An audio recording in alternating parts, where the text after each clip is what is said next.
Good morning and afternoon, everyone and anyone. Welcome to another episode of Tea with Rich. And today we are excited to be joined by Emily Heintz of Sechey. Emily, how are you doing this morning? Doing great. I'm sipping on my coffee. Excited to talk to both of you. Thanks for making the time. Yeah. Rich, how about you? You're in California, right? Gertrude's doing a TEDx and you're playing the supportive spouse. Supportive spouse, 100%. Excited for her. Sunday, she's going live. So yeah, we're out here in Ojai. The sun's just coming up.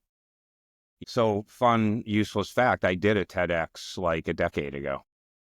Wow. Yeah. And they only allowed 100 people in the theater, which I thought was a failure because I didn't pay attention. They only allowed 100 people in. And it was on collaboration and innovation. And I did a super weird talk where I basically took my life story as an exercise in collaboration of other people, unbeknownst to all of those people, to get me where I am today. So cool. Yeah. You can Google it. I think it's just my name and TEDx. Go right to the me on stage part. You were early with the TEDx. I was early. I was scared shitless, and I actually talk about how afraid I was because my kids called me before I went on. You know how you're supposed to picture everyone is in their underwear and it calms you down? One of my sons is like, just pretend you're in your underwear. And I'm like, oh, buddy. You're like, that's not the way it That's works. It's the not other way. helpful. Yeah, it's a young me, no beard. I'm just doing me, and Wow. I literally put a whole slide deck together and incorporated a lot of interesting parts of my story that a lot of people don't know. Anyways, back to you, Emily. So, how are things going with you? I mean, we chat, fairly regularly. Sechey is killing it right now. You're in Target. I don't know how many stores you're in, but why don't you kind of take a couple of minutes and kind of bring us up to speed where you are now and what's going on in your life and your involvement as sort of a pioneer in the what I would call the non-alcoholic movement, and then we'll sort of dig back a little bit because you have an interesting history too. Yeah, so Sechey's current footprint, we have a flagship location in Charleston on King Street. It's our laboratory. You guys know we believe in retail and the physical experience, especially for a nascent space like the no and low movement, because people don't understand non-alcoholic or adaptogens or functional beverages. And then we are in partnership nationally with a Target, so Sechey for Target, to curate an assortment. It's a very confusing. There's so many brands, so much to look at, so much to choose from. And as part of that initiative, we have a Sechey branded non-alcoholic wine. Technically, it's de-alcoholized. So it was wine. The alcohol was removed, and then we balance it to make it taste amazing and sophisticated and allows you to join in the celebration. So that's where we are today. We just closed. Well, today's January 30th. So end of January, it's been busier than ever. And I think you guys both saw the slew of articles around even the Surgeon General issuing a warning about alcohol as a carcinogen. The younger generation's not drinking or looking for alternatives. So finally, we're getting that headwind that I've been waiting for. I love that story, and I've been following you. So let's back up a little bit because I actually don't know what adaptogens are. Yes. So one of the big categories that's growing in non-alcoholic I call it the functional category, where you're replicating a feeling alcohol might give you, right? So whether it's a buzz, relaxed, help you sleep. So the beverages will have nootropics or adaptogens or plant-based botanics added into them. So examples of those could be anything from like tryptophan and melatonin, valerian root for sleep, 5-HTP, GABA, caffeine, collagen. I mean, the list is so long. So you really, in the functional category, have to look at, okay, what feeling am I trying to achieve? And it's not always that simple, which is why physical retail and educated staff is so important. Yeah. That's, you're in it deep because I didn't know any of that stuff. I just recently saw a commercial for a beverage that was non-alcoholic that supposedly was giving people a buzz and gave them that kind of feeling. But, Rich and I are on opposing ends of our relationship with alcohol. We So, are. which I'm so, I think the first time, Rich, you hang out with me in a bar was in London at the pub. And that was when Yeah. you got your cranberry and soda. You always had a joke, Emily. You don't know, like these guys would call me from the club late at night and like, Rich, like we've got a cranberry for you. Come out. And they'd send me pictures and they'd be calling me. And I was like in bed, like literally. Well, it would be great to anchor the conversation if you guys are comfortable sharing your personal journey with alcohol and what it looks like today, because that's typically when someone walks into my store, I ask, what do you like to drink? And that allows us to have an open conversation about, either they're sober curious, alcohol free, friend of Bill, just walking in thinking we're a traditional beverage shop. Sober, curious, alcohol-free, friend of Bill. What a Range. beautifully soft way of saying all of that. Rich, why don't you? Not to put you on the spot, Rich, but you, oddly enough, you just happened to actually write a post about. Are you 31 years now? February. So well, in a couple of weeks, I'll be 31 years, when I stop drinking. And It's so funny you say that, Emily, because someone said to me the other day when I was talking about it, they're like, oh, are you a friend of Bill? Or they made that reference, and I had no idea what that meant. Yeah. I just had no idea because I didn't go through the AA way, right? Like I just stopped kind of cold. So, I mean, just rewind. Yeah. So you drank into your late 20s. Yeah. I Well, didn't not know that. late, early. Yeah. Yeah, 20. Well, yeah, 25, 26. So, Rich, Yeah. why don't you tell your story, because mine's not your mine's a little different than yours.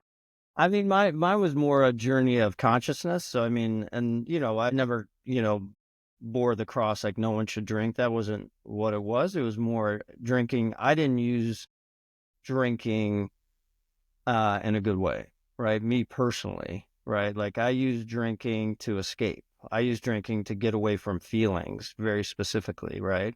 And my father was a binge drinker. I mean, I obviously didn't know that till later because he didn't drink that often, but when he drank, he drank. And that was more my relationship to alcohol. Tough week at work, go out, let's get fucked up. Like I want to forget my week. I have feelings. I don't know what to do with them being the man I was. What do you do with anger? What do you do with hurt? What do you do with fear? Well, let's just drink and try to forget it all. And then usually the next day, everything's way worse. And I sometimes was an aggressive aggressive drinker, because I didn't know how to handle my anger. I mean, it was just something I didn't deal with well. So you can imagine me, I should have gotten beaten up. I mean, a lot of different times in bars for just stupid things, right? Playing pool, and I'm super competitive and I would lose. And, there's a board that has names of who's playing next, or there's quarters on the table, and I'd be like, I'm playing next. And I would just play next, like just total asshole. I mean, for real. And then what I started realizing was there's no accountability either. Like I'd go, I'd see my friends the next day and they'd all be like, oh, you were so funny last night. Right. And, oh, that wasn't you. It was, because you were drunk. Well, that was me. Right. And so there was this kind of issue. No one's holding me accountable. No one's saying, dude, you were an asshole last night. Like you said things you shouldn't say to people. You should have gotten beaten up. Someone should have punched you, that kind of thing. So it took me a long time to kind of my relationship with myself, I guess, and that alcohol wasn't supporting who I wanted to be as a person, but, also as a husband, because I got married and then we hadn't had kids yet, but I kind of made the decision, like, I never wanted to be hungover for my kids. And sometimes I think you start outside yourself, do it for someone else, but it was pretty clear to me. Like I had, some memories of my dad, throwing up, listening to your father throw up, in a toilet. It's not a great memory, right? So I think it took me a long time to come around. It took me a lot of what I'll call social emotional intelligence and realize I needed to have a better relationship with my feelings for myself to be better in relationship with anyone, but first myself, but then also my wife. I mean, my wife played a big role in this, for me, because she'd want to talk about stuff and I'd be like, nah, I'm not doing it. I'm going to bed. I'm not talking. Because conflict was like a bad thing for me. But then when I drank, I was into conflict. But when I wasn't drinking, I wasn't. And I had a tough, because my dad was super fun when he drank. So I had this weird thing, like you can't have fun unless you drink, right? So it kind of took a lot for me to kind of come around to it. And the last time I drank, it was very funny. I was in Mexico. I think you know this story, don't you, TJ? I do. Was it the wedding or something related to it? No, the last time I was on a work trip, I was in Mexico City for like 2 weeks. I had a distributor down there who was, this was obviously way before Lions. I was at a technical training company. We were selling hydraulic and pneumatic trainers. So we shipped these things down there. We're at this trade show and I'm away for 2 weeks. And this guy's, I'm drinking with my host. He was a very good host. But he starts having a conversation with me like, you should have a wife in Mexico. And I was like, what? He's like, well, yeah, you should have a wife in Mexico. You have a wife in the U.S. You should have a wife in Mexico. This is a true story. And I'm like, when you're drinking, things seem like good ideas. Which is that, I'm like, oh, and he's like, and then we can go to Cuba and you can have a wife in Cuba too. But he went to the point, like, remember that woman at the booth, like her name's Bianca. I can introduce you to her parents and you can marry her. And, I was lonely. I was away for 2 weeks. I'm drinking. I'm like, that doesn't sound like a terrible idea in the moment. I mean, it's a terrible idea, but, I thank, God that nothing happened. Cause literally I like flew out the next day and I was like, it's just a really weird thing. I was going to a weekend training with my wife and it was about soft addictions. And so I'm going to this training and I was flying back and I was like, you weren't supposed to drink 24 hours before. So I had broken that rule because I was just out getting hammered with this guy and going to have another wife. And so I remember I landed in Houston. I was like, and there's snow in Chicago. I'm like, please cancel my flight. Please, I don't want to make it. And so I did make it. And I was like, this one's going in the vault. Like, I don't know if you have the concept of a vault, right? But this one's going in, sealed. I'm never talking about this story. I'm not talking about anything that happened. So I go through the whole weekend, don't say anything. And then on the way home, I just told my wife, I'm like, listen, this happened. I was very tempted. I don't want to ever be in that situation again where I could make a mistake that I couldn't live with. So that was the last time I drank. Amazing. 31 years? Yeah, 31 years and a Wow. couple weeks. Congrats. That's Thank amazing. you. So I have a question for you, Rich, on that, because all of us haven't enlightened ourselves yet. Like, there's a group, there's a squad of us. I can think of 8 or 10 of us, right, that over enjoy ourselves from time to time. Never tempted, never anything, huh? Like, you're always a stoic guy, but yeah, I think obviously it's been a long time, right? So 31 years. So it was before I had kids, but yeah, I'd been married. I was 25, I guess, when we got married.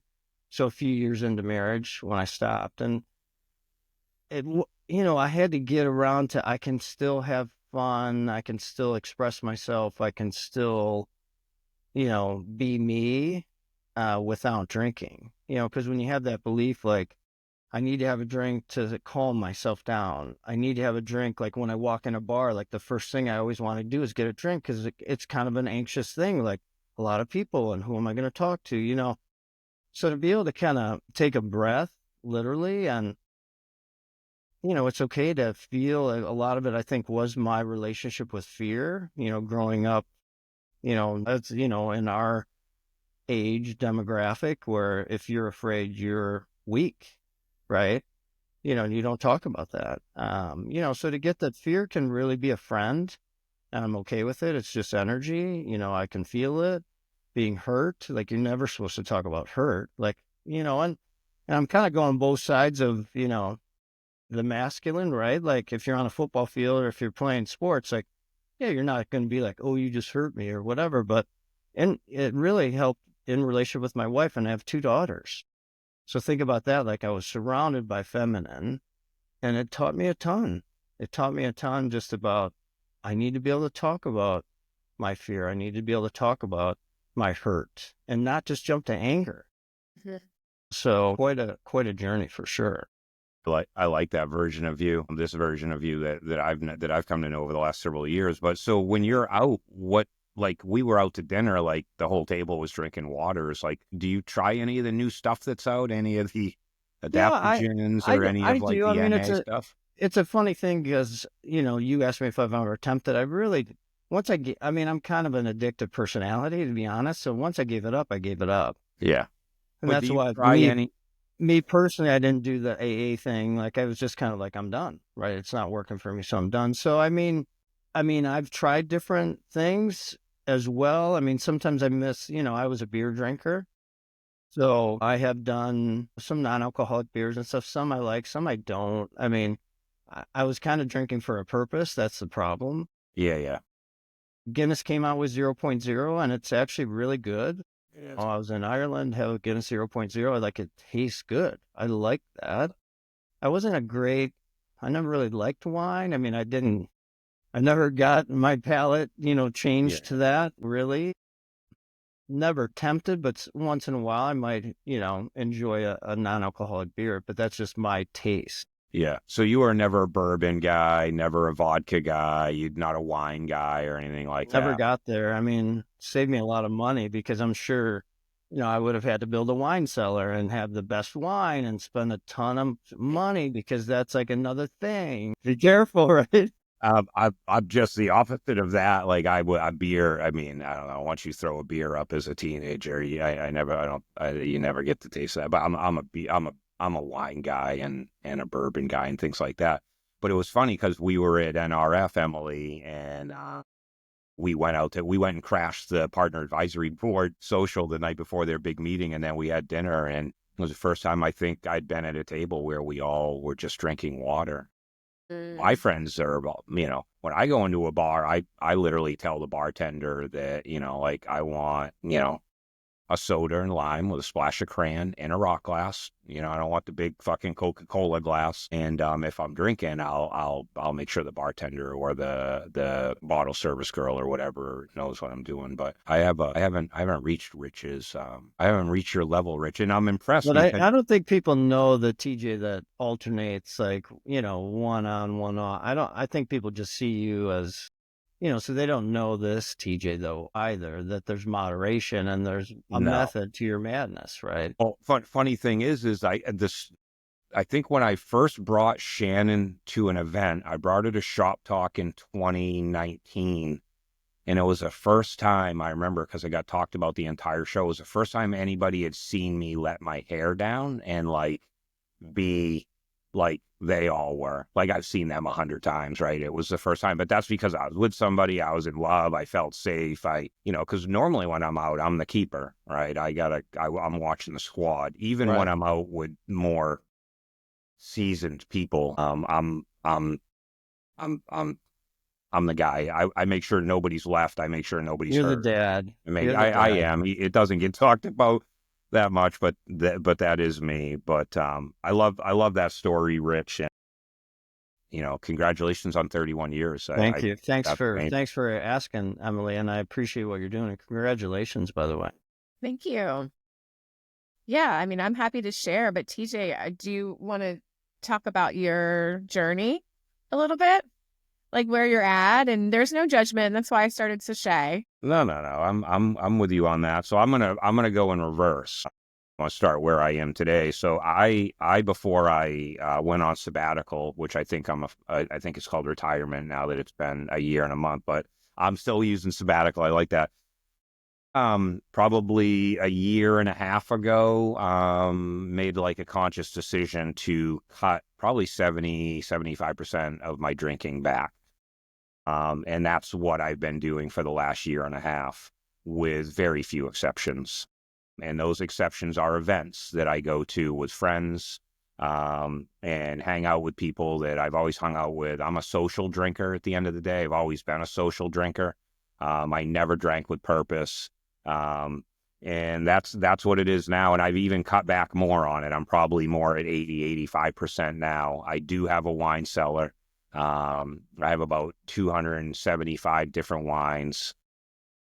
I'm primarily a right bank Bordeaux guy. I like the Merlot blends. I'm not a big Cab Franc heavy guy. Plus the old world stuff is just kind of crazy. And then I've recently gotten into California. So California is probably about 2/3 of the cellar right now. A lot of Italian, a lot of French. I also collect bourbon and spirits. I'm a huge digestif, aperitif guy. So my drinking right now really is down to like half a glass of wine here and there. I'm not drinking any spirits and haven't for a little while. Again, unless I'm out with the squad. That's a different story I'll get to. And then aperitif and digestifs. Like last night, Montenegro is like my kryptonite. You know, I've got these really wicked fucking expensive hand-carved rock glasses. And I put a big cube. I only pour an ounce unless Shannon wants to share it with me, and then I'll pour two. So even when I'm doing it, it's not that much. And it's after dinner, and it's very digesty for me. So that's kind of where I am right now, except when I travel. And, you know, Emily, you somehow have managed to avoid my evening activities, but I'm what you would call a social drinker. So when I'm out with the boys and the girls and doing my thing, I am,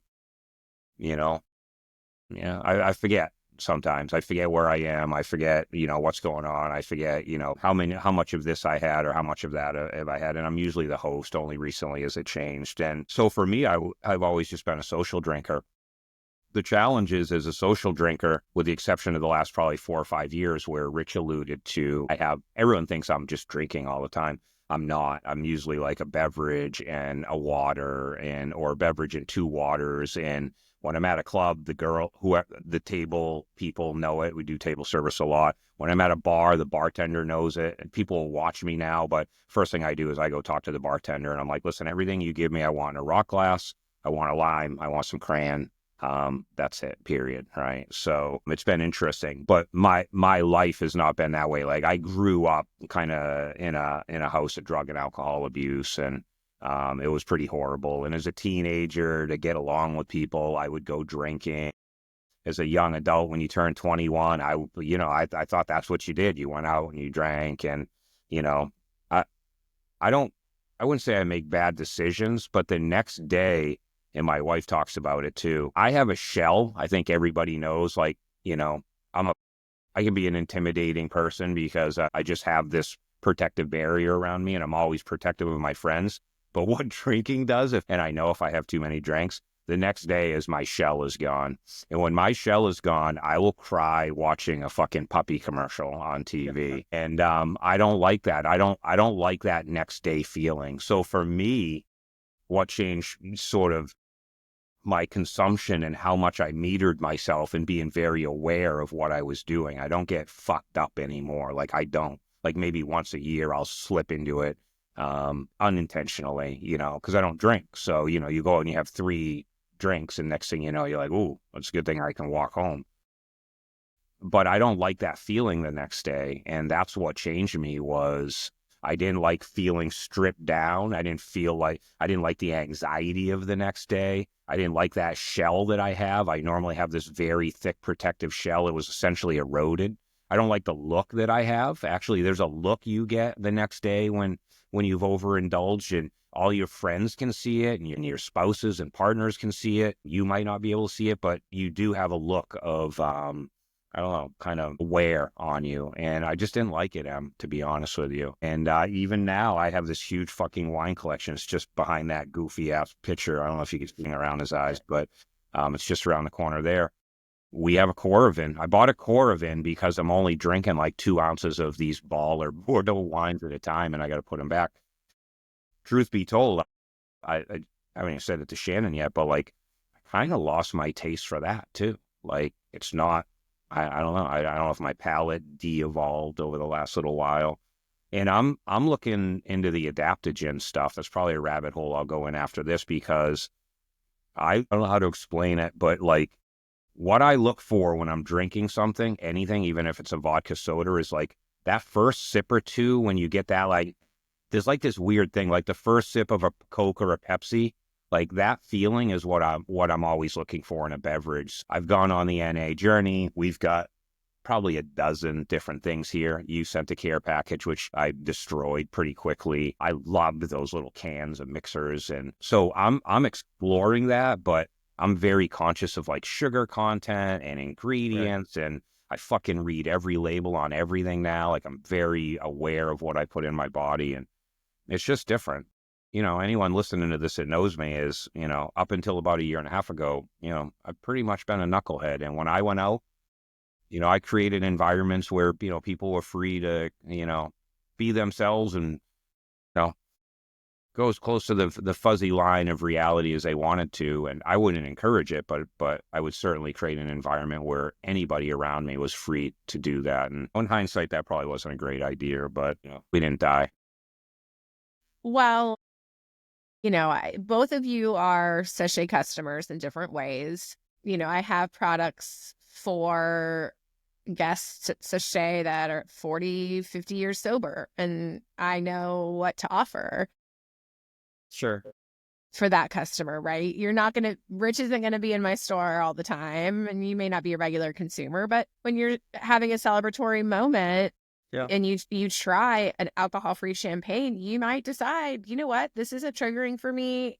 I can be part of the party. It's not water, it's something different. And TJ, most of our customers do what you do, which is like, we call it zebra striping, alcohol flexibility, like just kind of moderating, just being more mindful. And if that leads to leading a pretty alcohol-free life, that's great.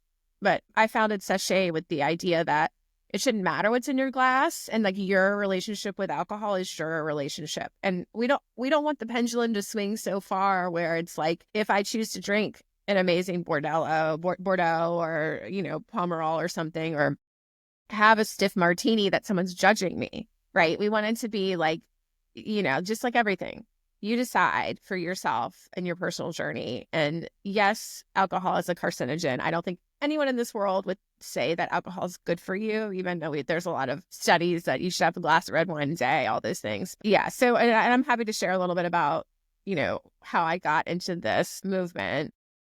And I do share my personal relationship. I just made a post about how was supposed to be my 7th dry January, and I failed. But I have had 6 successful dry Januaries. But I shouldn't even say failure. But I came from a family where my grandfather ran moonshine during Prohibition. I've had aunts and uncles who were alcoholics and went into nursing homes because of it, right? And so there is a tremendous amount of alcohol use disorder in like Gen X, right? Like baby boomers, because this is what you did, right? You drank to socialize, connect, and celebrate. So right before the pandemic, actually, I read a book about freedom from alcohol. A woman named Amy Grace, she's pretty famous for like examining and doing an experiment on removing alcohol for your life. So in 2019, I did my first dry January. And then from there, I was like, I feel amazing, but I don't feel connected to the people around me who are imbibing, right? It was very isolating. I didn't feel like I could go out. I was home. All I thought about was like, what am I drinking? So it wasn't a great experience, aside from the fact that I slept better, I felt better, I wasn't depressed, I didn't have that anxiety. So figured that there was something there. And then fast forward to the pandemic, I was living with a partner who was very alcohol dependent, and we were hosting, and I just did not want to contribute to that environment. Like, if I'm going to make a decision about whether I should be with this partner or not, I need to be sober. Like, I need to be thinking about it, right? Like, who I am, what I want out of life. I left my partner and rented an Airbnb and spent 30 days thinking about what I wanted to do with my life. Wow. So I came up with the idea for Sechey because I recognized through that journey, just my whole life journey. I mean, I went to the University of Georgia. We partied, like that is like, you drink on the weekends, you drink during football games. So it was a different mindset. And I thought, if I was feeling this way, plenty of other people during COVID were probably thinking about their relationship with alcohol, and all of these cool, sophisticated beverages were coming to market. And of course, with my background in retail, this is what it's going to be, right? Like, this is the next movement. This is the next white space. It's perfect for physical retail. I came up with the brand name Sechey, and then that was I bought the domain name 5 years ago. Wow. Yeah, this is our 4th year officially in business. I love that story. It's interesting. COVID did a lot of good and bad to people, and I think it was a reckoning where we were all kind of forced to really look within and, you know, think about and address some things that maybe we wouldn't normally do. Shannon and I, literally to this day, we've been together for 6.5 years. We've never had an argument or a fight or anything like that. And COVID was probably the best thing ever for our relationship. One of the things I noticed, Em, when I started looking at NA stuff, because oddly enough, in the last probably 6 months, it's on almost every menu here in Portsmouth, New Hampshire, is in the canned stuff, is a lot of the stuff seems to just be like tonics and sugar. Yes.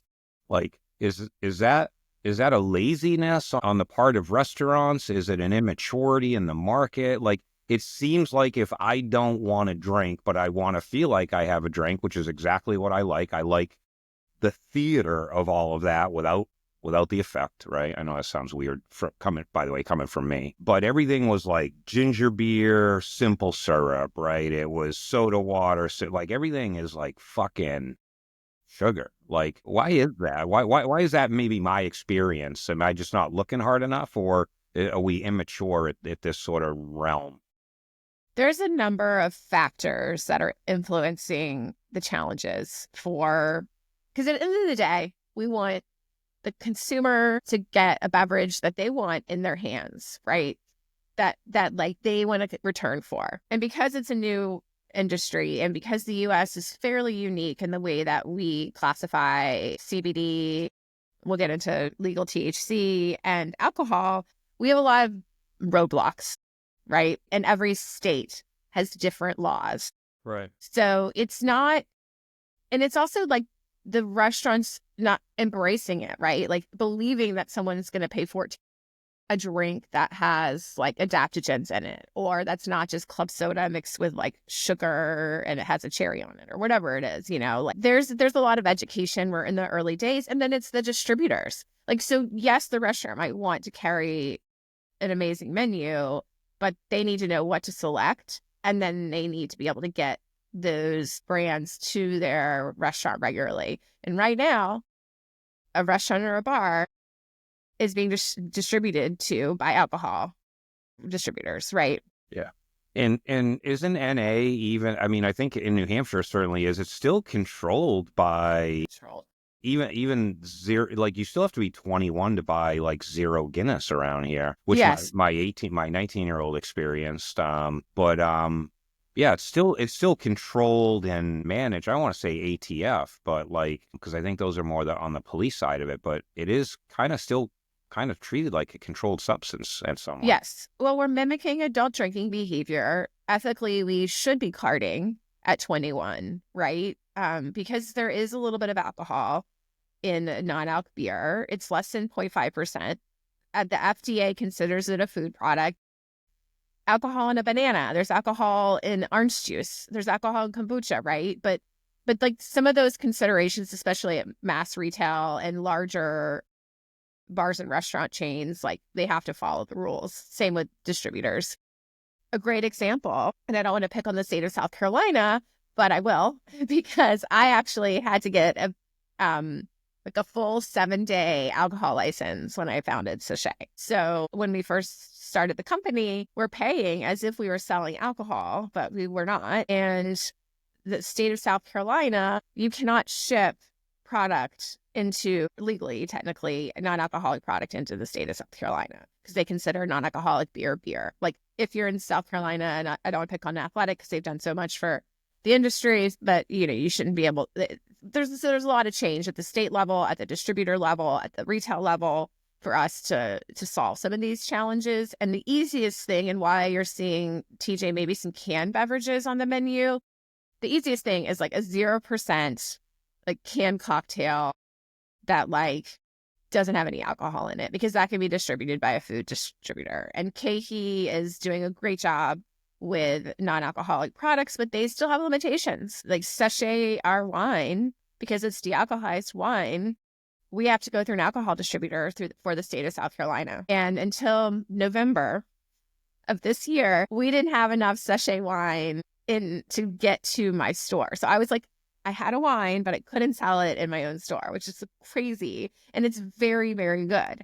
The other thing is we're importing it from Germany and France. And so domestically, I think there needs to be some changes for the dealcoholization process. And I don't want to bore you with all the ins and outs, but there's like, we're changing consumer behavior, but we're also changing the supply chain process. Yeah, but it is so interesting. You know, I'm a conspiracy theorist guy. Like, is there a little bit of lobbying by alcohol companies to not allow this because of how quickly it's growing? I mean, the articles are coming out almost daily of my son's generation. My 19-year-old, as far as I know, Jackson, doesn't drink. And we call him the wobble walker. He's actually the one that everyone else calls in the dorms when they're not sure if they can get from their bedroom to the bathroom. What a good guy. Yeah. I call him the wobble walker, but is some of this like just legal fuckery behind the scenes, or is it just legitimately like the early stages of TBD and C and Delta 9 and things like that, where people just it just hasn't gotten to a point where people understand what it is or it isn't? Yeah, it's just, I don't think there's anything deliberate. I mean, certainly Big Al and big distributors are trying to figure out what to do. I love seeing, you mentioned Rich Guinness 00, like that's doing really well. I think a lot of the big outs are adding a non-alcoholic, but at the same time, some of the best products come from the innovation and the smaller players. So we want to make sure that there's a balance, that the smaller players who may not have big enough pocketbooks can still compete in mass retail, which is like the best place, and compete at the bars and restaurants that you go to, because that's the place for discovery, right? Like most people might not know that there are phenomenal non-alcoholic wines out there.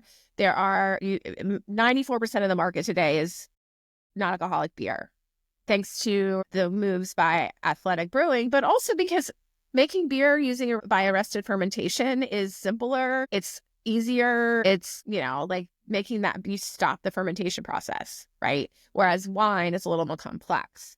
And then with spirits, you're not going to replicate the burn. Like an alcohol-free whiskey, TJ, is not going to solve your, like, I love just an ounce of like my favorite whiskey on a cube. It's more herbaceous. I found that the replicants are more herbaceous. I don't know if that's even a word, but like it's just a different flavor profile, and I enjoy it. I mean, quite frankly, and it'll be interesting when Big Bev does, because they'll come in to the NA market at some point. They have no choice, especially with a generation. We've got, I don't know how many kids are under the age of 21 right now, but there's a generation that's going to be coming of age over the next 10 years that is fundamentally going to flip it upside down. And by the way, they're also not doing drugs, right? So they're not replacing alcohol with weed, maybe some CBD and things like that. But no, it's interesting.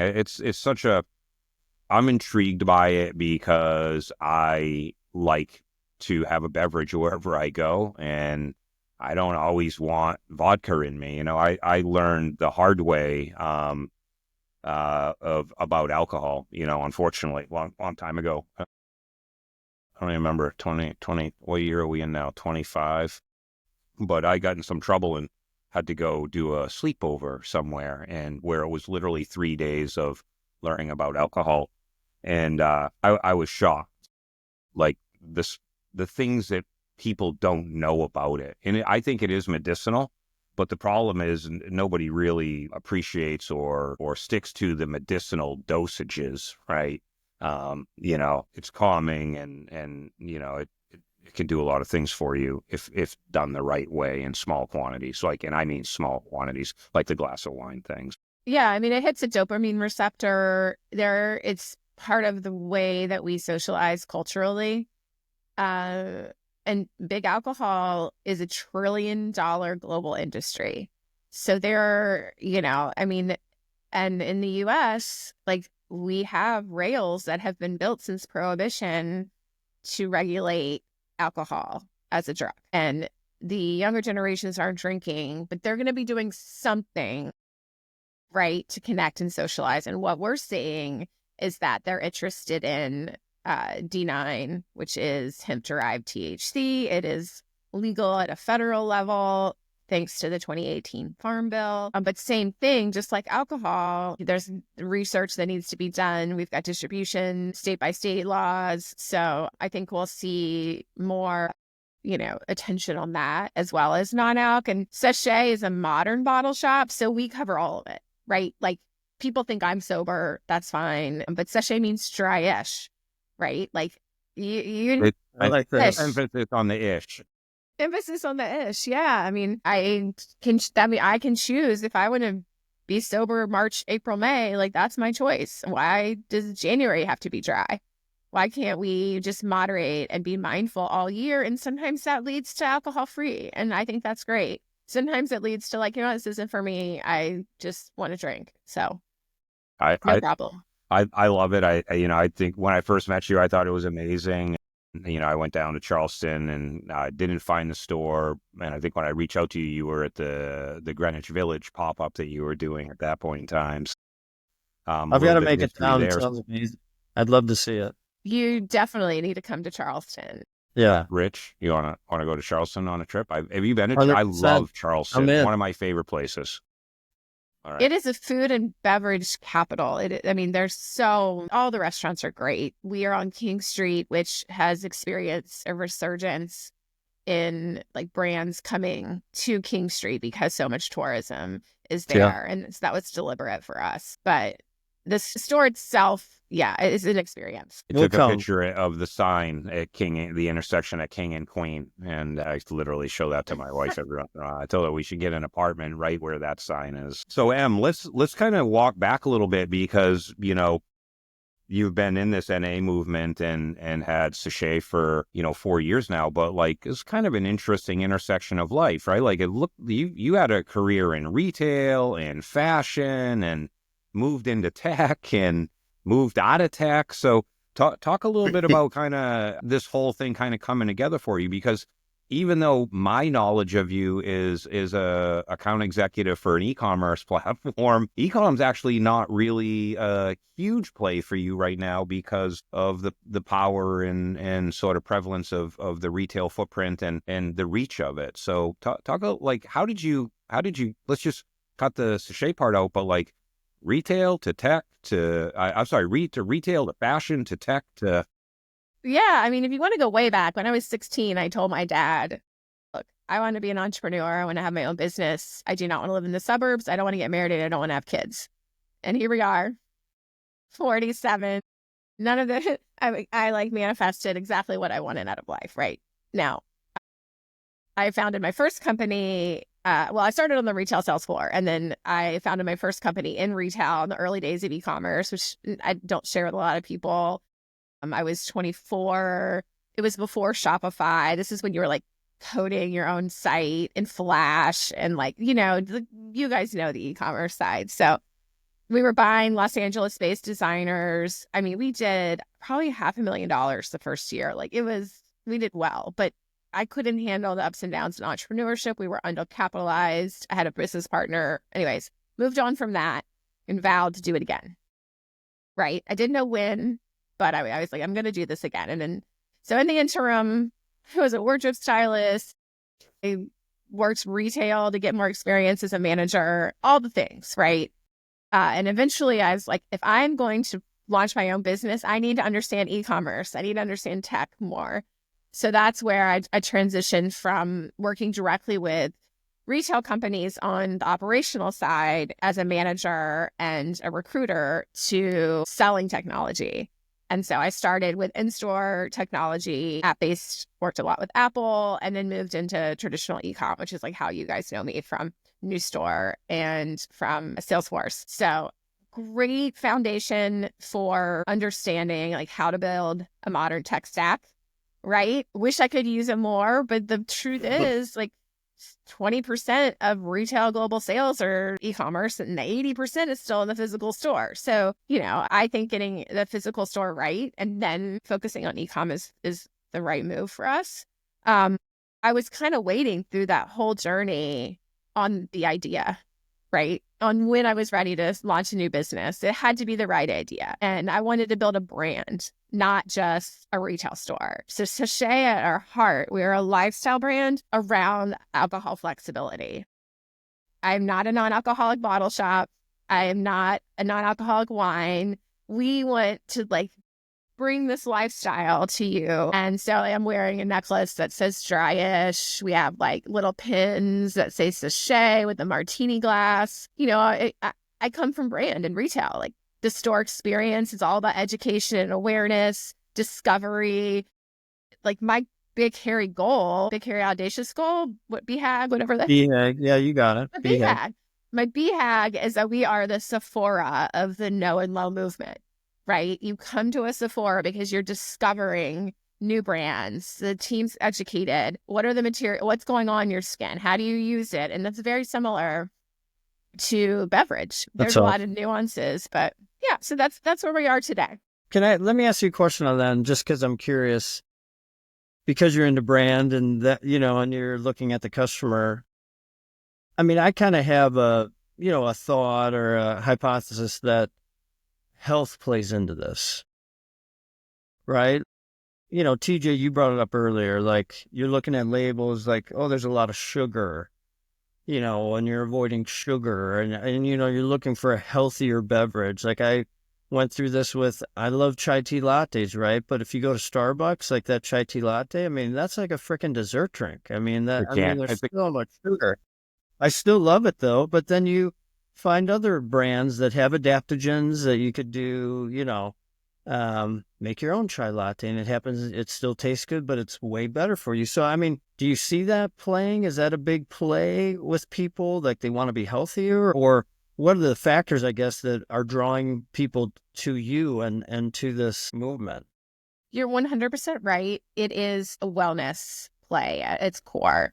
So in my investor pitch, Sechey sits at the intersection between the $4.5 trillion global wellness industry and the $1 trillion alcohol, right? And so then that's where the market share is. That's our target customer. When someone walks in my store, the reason why I ask them what they like to drink, it's not only to understand where to guide them in the store, but, they'll ask me about sugar. They'll ask me about what's in this beverage. And I think understanding the next step is the efficacy of some of the adaptogens, right?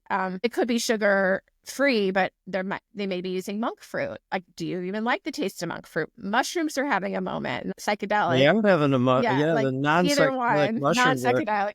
Yeah, are having a moment, and even the chai tea that I had has adaptogens and mushrooms in there, but you don't taste the mushroom, but yeah.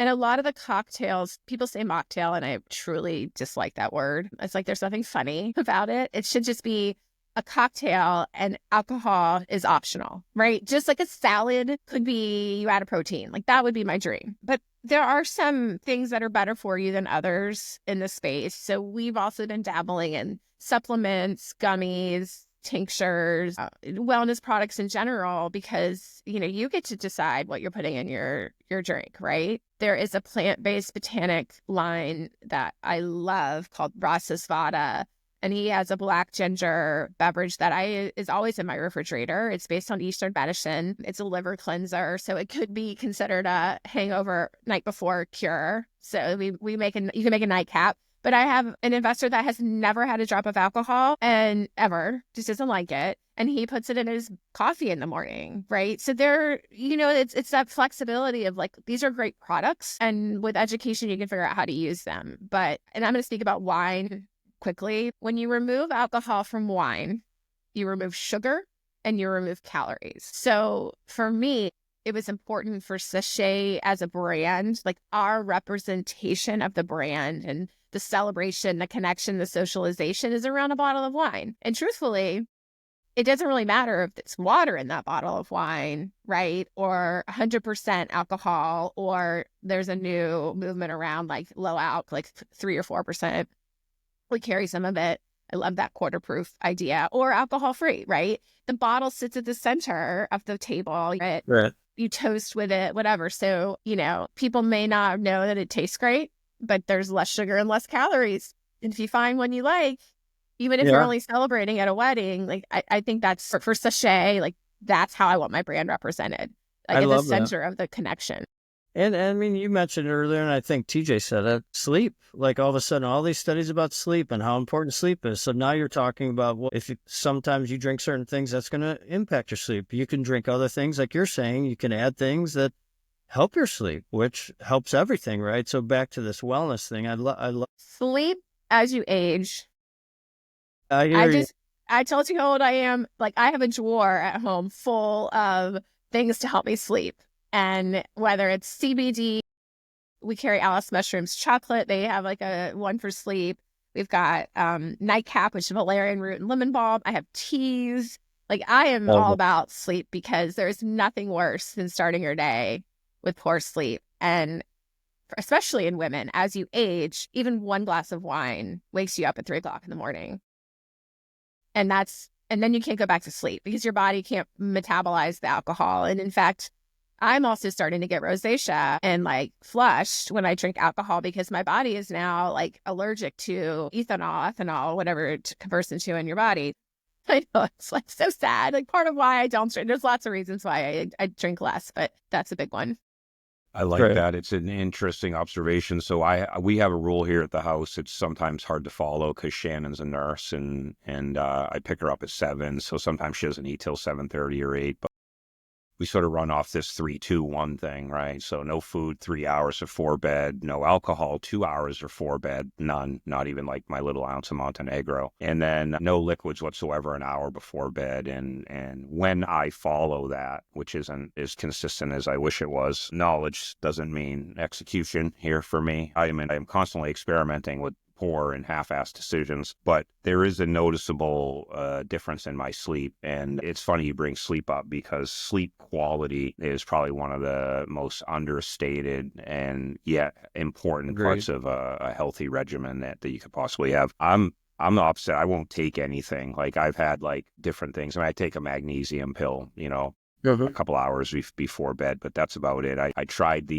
what's that chemical that they give you that you take at night? It's like a Melatonin? Melatonin, yeah, bothered me. Like, Yeah. literally, wouldn't stay asleep. Like, I would fall asleep. I'd have a good first half of my sleep, but the second half of my sleep, something about melatonin just kind of messed me up. But sleep. Yeah, magnesium, melatonin, tryptophan, valerian root. Like, we have a brand called Lilo that uses kava for sleep. Like, there's a lot of things you can try. It's just figuring out what works for you, just like anything. And then there's stuff that we have that could give you a buzz, right? Without alcohol, because sometimes people want a buzz, and so it depends on what effect you want. That we have lots of options, and there are some aperitif, digestive type things too, TJ, that I think you would find interesting. I don't know if you've tried Pathfinder or Yeah, I do. I Pathfinder. Pathfinder. Yeah. I think That's a big one. They make 3 kinds, right? I think I have all 3 kinds that they make. We have a lot of stuff here. I actually got our favorite bartenders in town. He's over here every couple months for dinner. They actually put 4 non-alcoholic beverages based on the stuff they tried in my house on the menu. I love that. And they're amazing. And so he's got one, his wife has one, and they actually say who it's by. So this is by Lauren, this is by Lance, this is by Andrew, this is by Michael. Actually, I think he's a manager or something over there. But anyways, it's that little influence because a lot of people don't know how good that stuff actually can be. I am experimenting with a low alcohol cacao right now because I'm a big like pure cacao person to replace coffee, and I'm a big tea guy. But I have them working on a low ABV cacao drink that can be warm but isn't like an Irish coffee because Irish coffees get me fucked up. Yeah, we just got some cacao in to the store to test it. Yeah, I have a subscription to Aura. I think it's called Aura Cacao. They source directly from farms, and it's amazing stuff. Whenever somebody comes over, I'll be like, hey, have you ever had like real pure like cacao? And then I kind of goose it up on my own little way so that they'll never taste that again unless they come back here. It's quite a ritual, like down in Mexico, because we just a couple of weeks ago did a cacao ceremony, and they grind their own cacao. It's a shaman comes. I mean, it's more of a healing ceremony, 100%. Yeah. Well, cacao has so many, like, if you not milk chocolate, but like Yeah. 70 to 90% cacao, like real cacao, is got so many amazing micro and macro nutrients and compounds in it. I forget what the main thing that cacao has in it that's amazing for you, or I would screw it up. Like when I tried to say décolleté, do you remember that whole conversation, Rich? I was calling it a raclette or whatever the hell.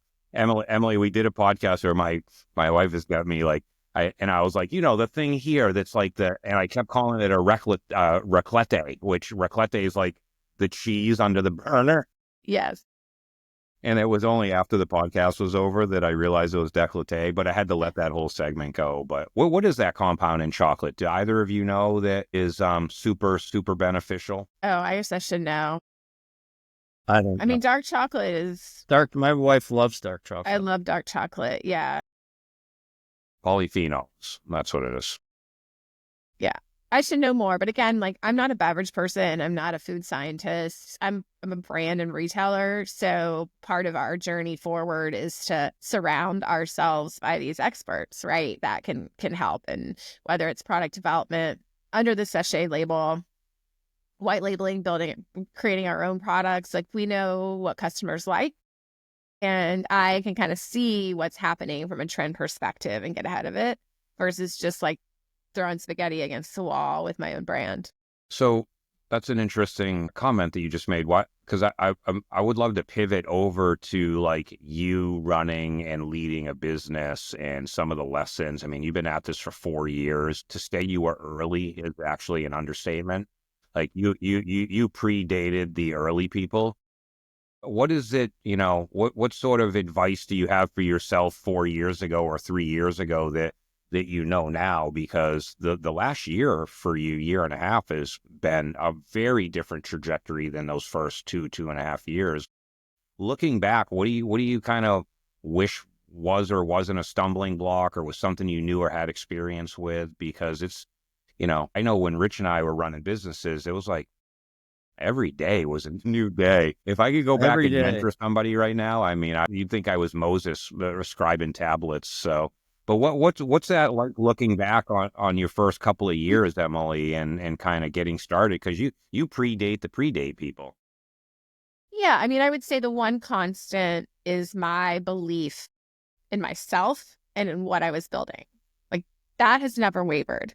Right. But what has changed is my ability to weather the ups and downs. And I'm sure both of you could probably, speak to that. Like at first it's hard, right? Like you're going to have low lows. You're going to have really high highs. And like the best way through is just, like we were in the New York Times on the cover of the business section last week, like my wine and my store. And I can't tell you that I was like really excited. I was like, this is great, but I got this, and this to do, So, yeah. And then like, or, there'll be some, money crunch or whatever it is. And I'm like, this is not fun. But as long as I continue to move forward, right. And then I look at other brands. I listen to a ton of podcasts on like brand founders who went through the whole thing and like the ups and downs and the crazy stuff. Like, I mean, I have all kinds of stories about the things I've been through, and I know there's more ahead. It's just more zeros, more challenges, more people. I'm fortunate that I was able to take some of the pressure off because I hired a chief operating officer in September. We haven't announced it publicly. It's not a secret though, who it was an early angel investor, now turned operator. And that has taken so much off my plate and given me like the professional like balance that I needed, because I'm an entrepreneur. I'm a salesperson, I'm a marketing person, right? Like I haven't led teams of hundreds of people or ran, hundreds of stores. So I needed someone who had that experience. That was a breakthrough for our business when I hired Norm as a COO. Breakthrough, because I'm a sales guy. I don't want to run. I want to go sell. I want to develop relationships. I want to be in the field. I mean, that was a big point for us as well. It's so critical to just be surrounded by the right people. And that's what we're working on. So, I've said no to some potential investors. I've said no to being involved in things because it's not about the opportunity. It's about like focus and staying really focused and building a community around me where, work's hard. It should be fun a little bit, right? Yeah. I mean, you got to love what you're doing. I mean, I think that's the missing link with a lot of folks. If you're running or leading a business and the Sunday scaries are because you don't like the Monday realities, then you're probably in the wrong business. But I love the comment that you made that, like, the big, I don't want to say maturation, but because we're all grown-ups, but like the big change in you in the last few years is your ability to weather the ups and downs. And like, it's kind of funny, the New York Times article, it's like, oh, it's good, but like, I got shit to do. And there's an old adage out there, I forget where it came from, but never let the highs get you too high, because there's a bottom that's equally low to the high that you experience. And it's actually a trap for young salespeople that get overly excited in closing big deals. And they close a big deal and they make a good money on it, and their commission payout, their year's taken care of, and they go out and they party. And there's this amazing jubilance. And the problem is that biorhythm has an equal negative to it, right? So, the highs of highs will also become the lowest of lows. And I think that's probably something I tried to do probably only over the last decade and a half of working, was like, I don't get too excited, but I also don't get too upset, right? Like, shit happens. Those are the lessons to remember. It takes a conscious effort to remember all the good times, but the bad times are right there. So I love that. And I saw the article. I don't have a subscription, but where did I see, maybe I saw a clipping of it actually somewhere. A copy of, yeah, it was, I can send you the gift subscription because they have a paywall, but They do have a paywall. and I hate and it. ironically, of course, it comes out like the day there's a massive snowstorm, and I'm in Minnesota with Target leadership, right? So I can't get a copy, but we got one. And those types of things. And I told my team this story yesterday. It was like we had just closed our pop-up in New York, and I was in the store in Charleston, and we had just opened it. And I was on the floor with my dog, Teddy, crying because I was like, I don't know where to go from here.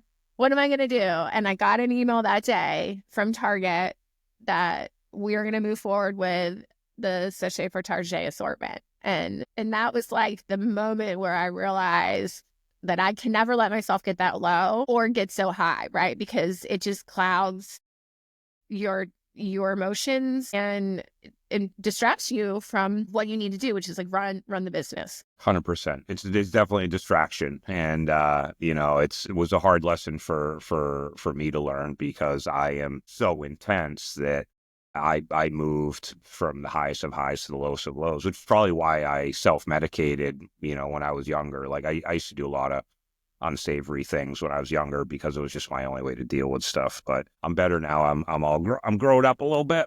Gee, I'm 60 this year, brother. I feel like the older I get, the closer I get to you, though. Is that a thing? Can I say that? Because when I was 45 and you were like 50, that seemed like a big gap. And now that I'm 55 and you're going to be 60, that gap seems pretty slow. I feel like I'm catching up, even though I'm really not. I think you are catching up percentage-wise. For sure, you're catching up. I mean, age is just a number, and youth is wasted on the young. I agree. 100%. Mind over matter, Emily. If you don't mind, it doesn't matter. Yep. And I think that's interesting. Emily, any questions for Rich and I? I know we've been probing you quite a bit, and we did chat about our relationships with alcohol. Rich and I have very different relationships. Mine, I'm still dating her. We only hang out once a week for 15 minutes. Maybe our early relationships were more similar. How about that? Rich is gone. Well, yeah, no, I think it would just be helpful. I'm in it, right, in the day-to-day, and it's not easy, even though from a distance it looks like we're crushing it, right? Sunshine and rainbows from Sunshine and rainbows, yep. And you just have a big room of money somewhere. That's what everyone thinks. You just have this big room full of money.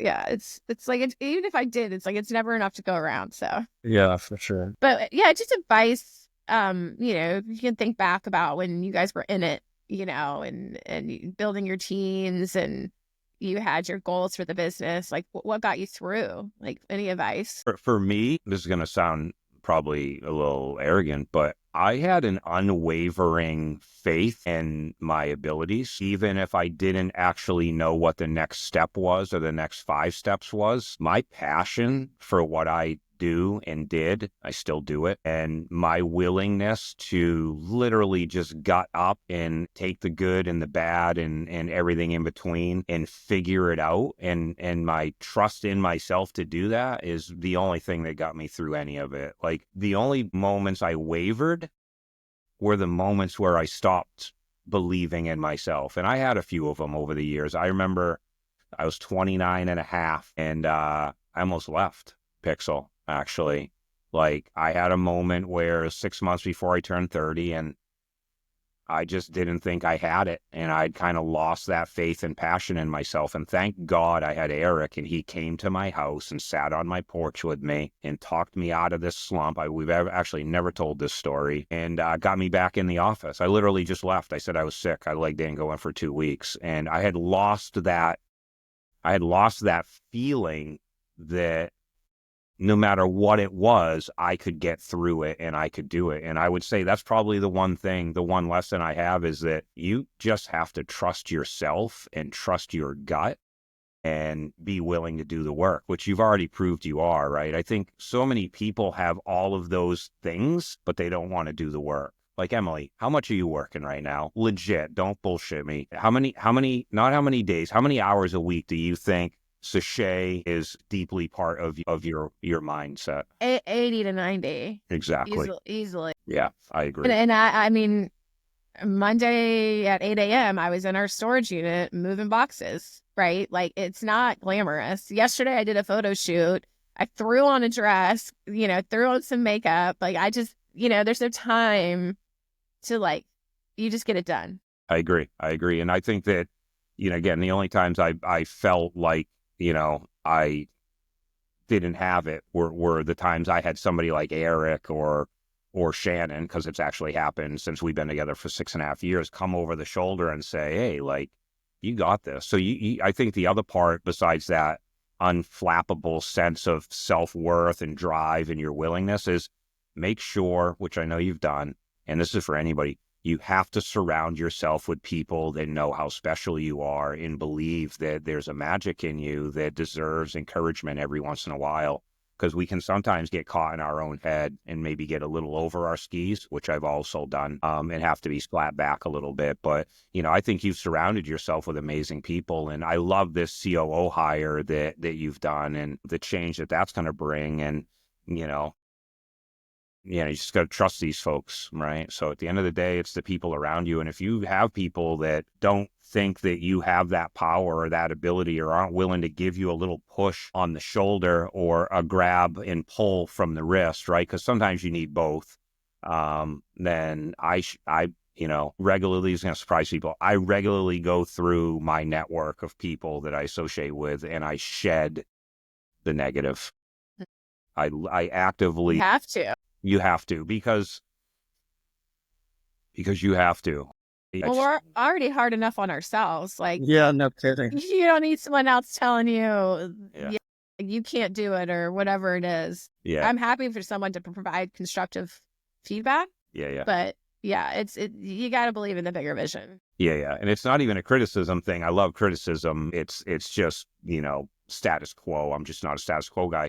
People would, when I left, they're like, well, why'd you leave? I'm like, well, I've been working 80, 90, 100-hour weeks for 30 years. They're like, bullshit. And I'm like, the fuck, have you ever owned something? Yeah. Like, you ever woke up at 3 a.m. worried about payroll?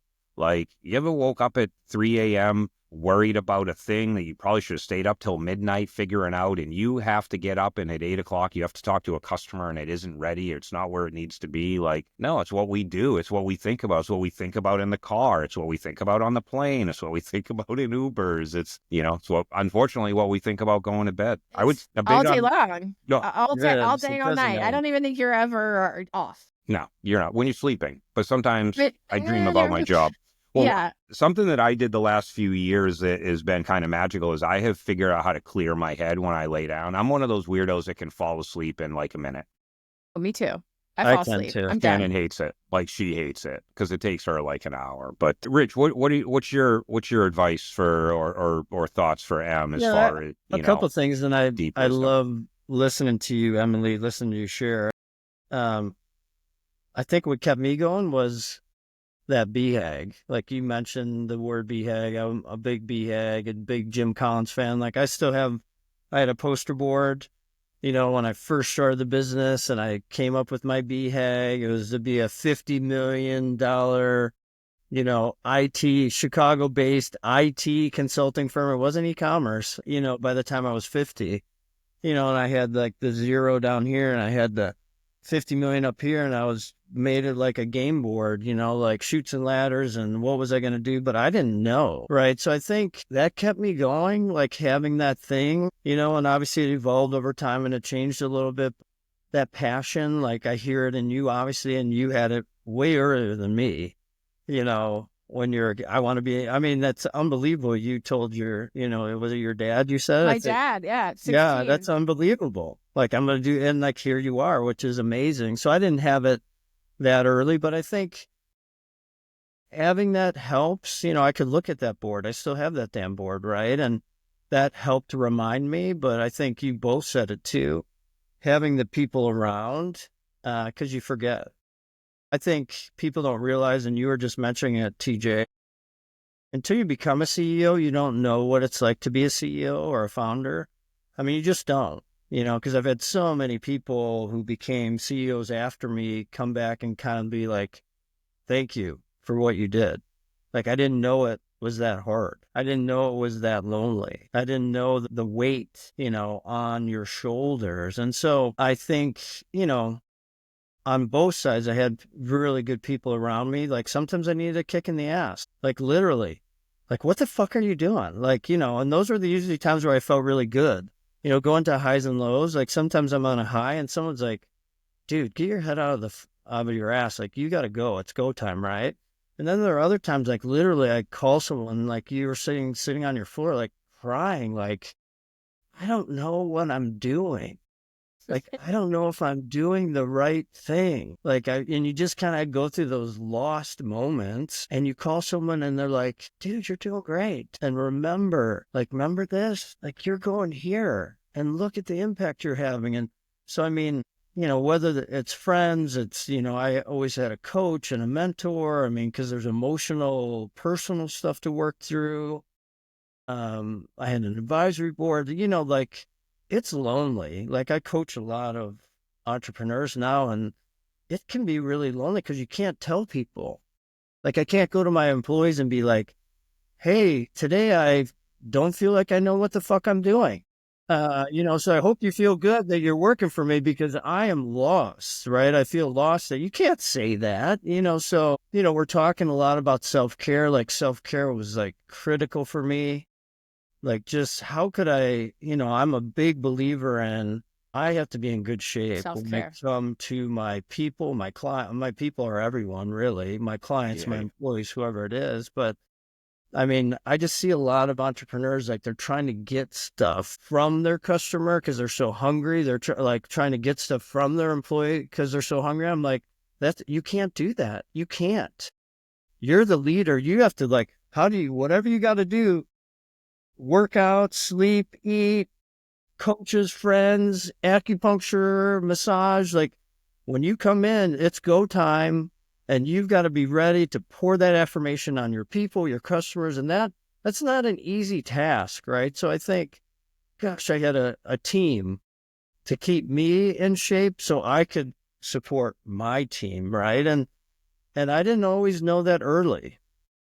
I mean, where I'd wear myself down and I'd work Mm-hmm. all night um, and you kind of realize like, I, I got to support this machine because I'm supporting a lot of other people. So it was, I think very important, those people around me. And then also keeping that North Star, like you're calling it a BHAG. And I had to have it because I'm such a driven person, right? Like, remember we're going here, like, and it was That's funny. so helpful. I never was a BHAG guy. We talked about this when we had Eric on the other day. I just go. I only have one gear. I will tell you something I discovered about myself quite a few years ago is that I get seasonally insecure. Really? Like, yeah, in the fall, specifically in the fall, like September, October timeframe, like pretty much like clockwork. It happens all the time, right? So it is pretty interesting. I think it's funny, Emily, that you told your dad that you didn't want all these things at 16. But you're actually doing them all right now, just in a very modern way. Like you might not have a partner, but you have partners. You might not have children, but you have staff members. And, you know, I think that something that is very controversial, I've had people kind of say that they don't like when I say it. You know, you are raising a family. Yeah. You know, you have partners that you rely on and they rely on you. And you have staff members that, you know, right, wrong, or indifferent, are like family members because they are depending on you. And, you know, it's kind of funny to look 30 years later or, you know, 28 years later and see that you're doing that very thing just in a very unique, very modern way. It's very modern. Yeah. I mean, now we're at the point where I feel like I can have a nanny, right?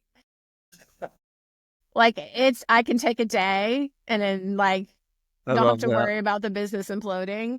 But that's a new thing. That's amazing. So, I feel like I could take a nanny. I love that. Yeah. But at the end of the day, you know, the train left the station and here we are.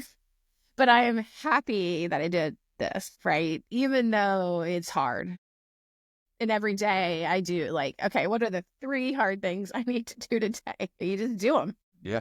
Well, there's nothing more fulfilling than creating a vision and executing it and owning it and managing it and, you know, getting into a market that is emerging, right? I mean, you did it, you're doing it, you'll continue to grow. And I think it's been amazing to watch you. I'm very proud of, you know, being able to have a back seat, so to speak. I'm not a driver, but I'm certainly a passenger with you. And, you know, I'm on a parallel journey. You're a producer of things that I'm very interested in. And it's just been really cool to watch, to be honest with you. And the passion that you have for it and the success you have is undeniable. And some would say that being on the floor, curled up, crying, that on the other side of darkness is a pinhole of light, and it only takes a pinhole to change it, right? And I think that if more people worked through that and just got to that break point, they'd probably see more success in their careers in general, right? I think everybody gives up right before that position.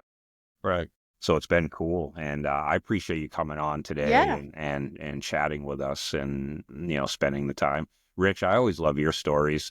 What I love, Rich, is over the last 90 minutes that the lighting has gotten so much better on you. Yeah. So changed. You went from like this Moorish jaundice, like I thought you had like liver disease guy, to like now you're all well lit. I could see all the color in your face. And I mean, the sun came up literally, right? I mean, obviously, Emily, you know, she enlightened us, right? But also the sun came up here in California.